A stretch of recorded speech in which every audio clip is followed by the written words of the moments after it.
Audio Jungle.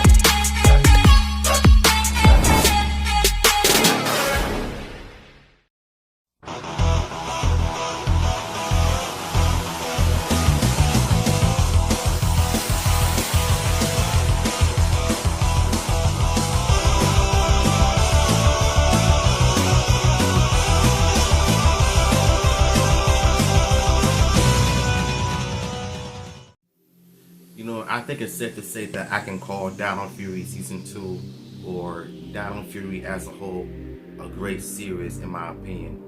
Because personally, I love Dino seasons, but this season definitely did it right. It felt like an actual Dino theme series about the night theme, the planet Ravcon, and there's so many plot twists that I can think of how good this show is in terms of the storytelling, the character developments, and not to mention the amount of care they put into this franchise, especially for Dino Fury. Now, as I was watching the second half today, I was quickly amazed of how good this show is.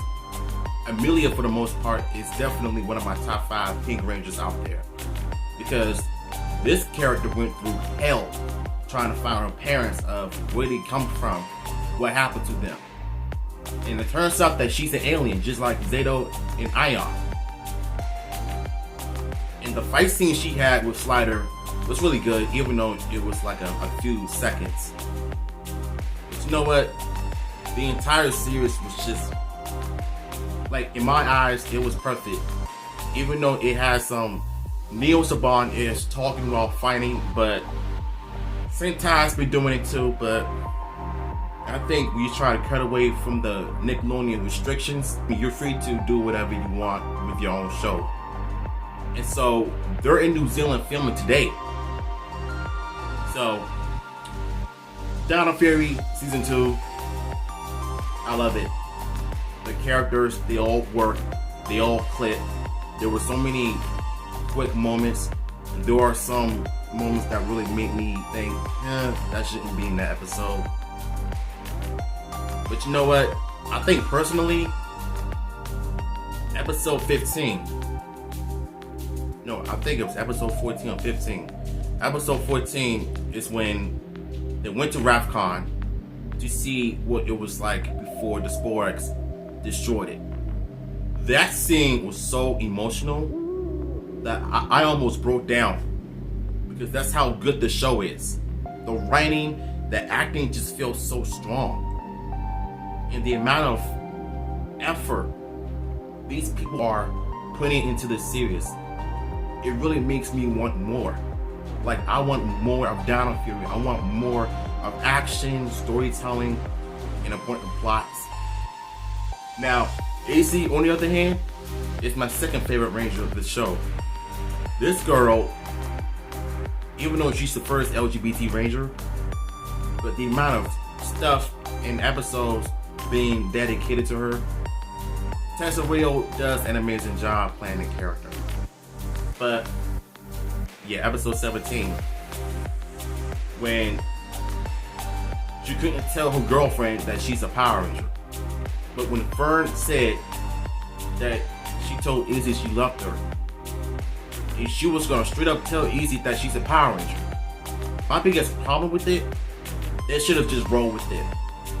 And Fern could have just understood why Izzy turned down the offer to go to the same college as her girlfriend was going.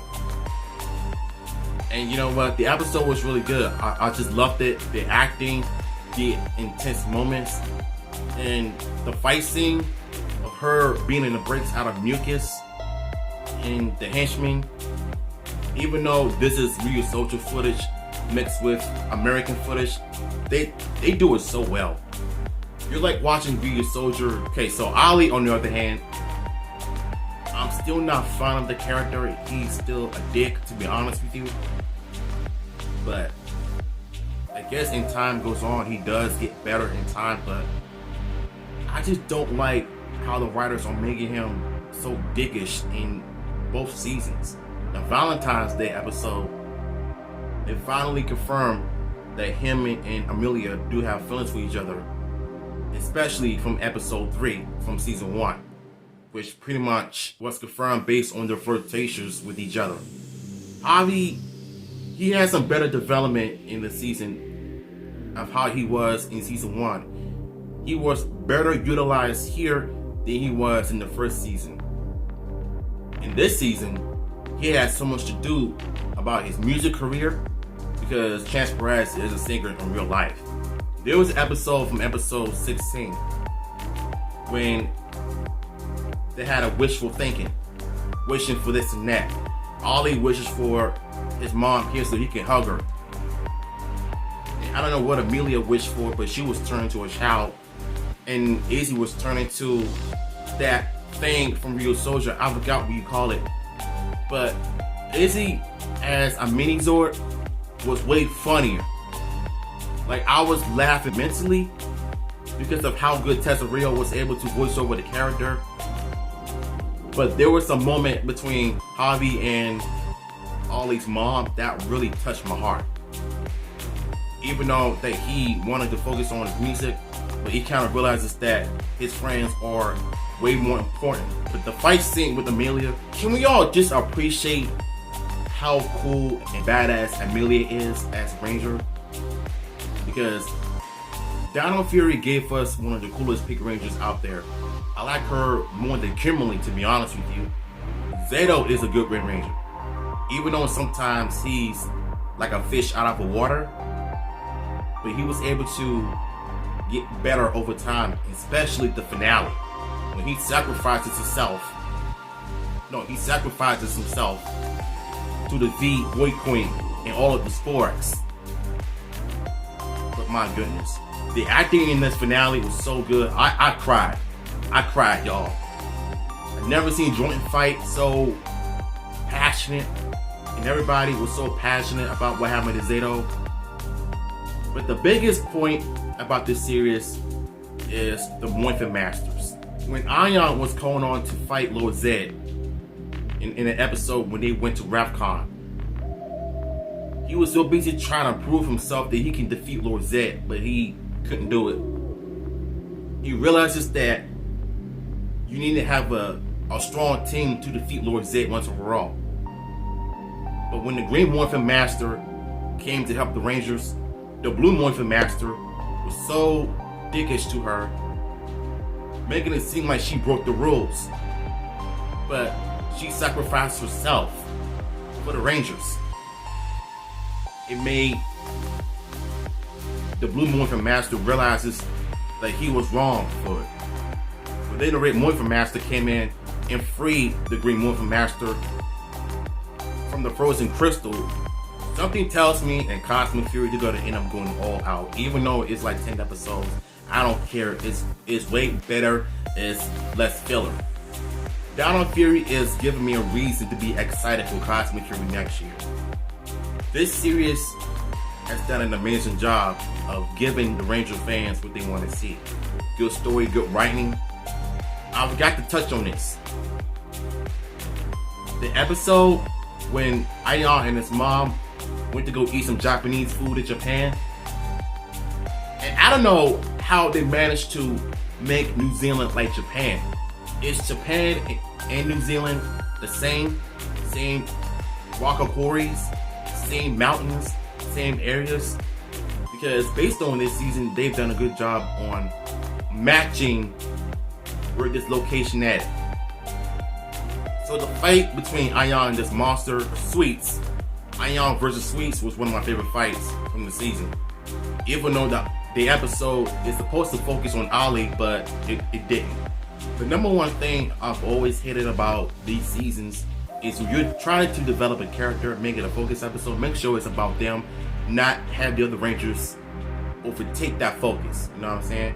That's what happened with Ollie in this episode. But Ion, him and our monster fight go hard. Even though it's Real Soldier footage that mixes with some American footage. But the fight scene between him and that monster, Unmorphed, was pretty good as well. I love the action. I love the sound effects of the martial arts battles. And it really goes to show you that you don't always have to use your weapons.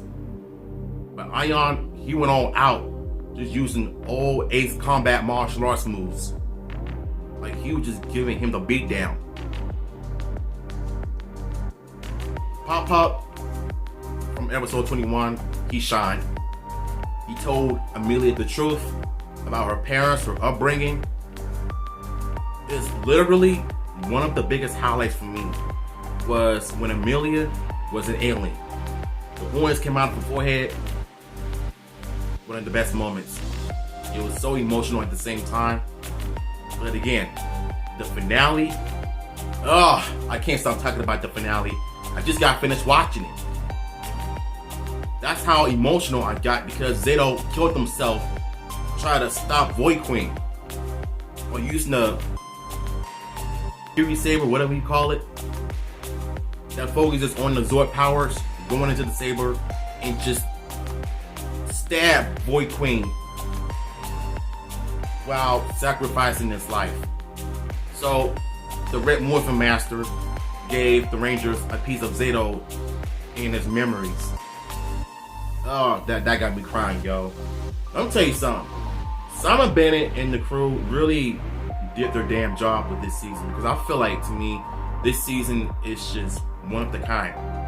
Even though it's a kid's show, it's Power Rangers, but this didn't feel like a Power Rangers show. This felt like another TV show on Netflix that is like emotional level type.